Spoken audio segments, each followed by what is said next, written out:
Now, what's the difference between election and predestination?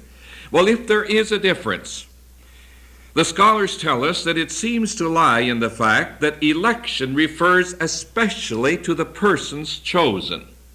Out of the great mass, the great multitudes of people, there was the election of certain ones that were chosen. But predestination, that has to do with the end that was in view, the end to which they were appointed.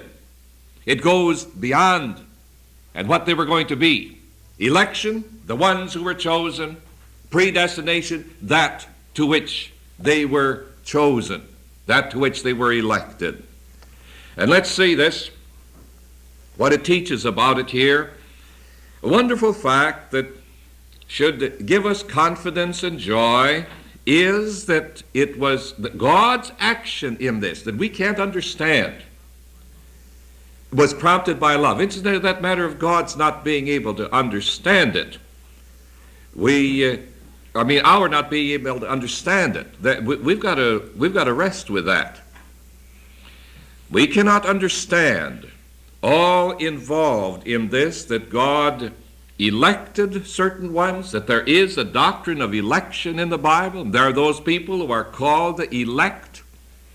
We cannot understand that there is the teaching of predestination, but we better believe it because it's there.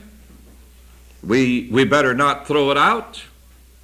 We better just humble ourselves under the mighty hand of God and realize that there are those things that we don't understand. But where we might tend to get a little bit, there are those people who they get kind of snippy about it, and worse than that, over the teaching of predestination and election. But here the Bible tells us it was an action of God prompted by his love. It was in love that he predestined us to adoption as sons. Predestination is a manifestation of the love of the Father.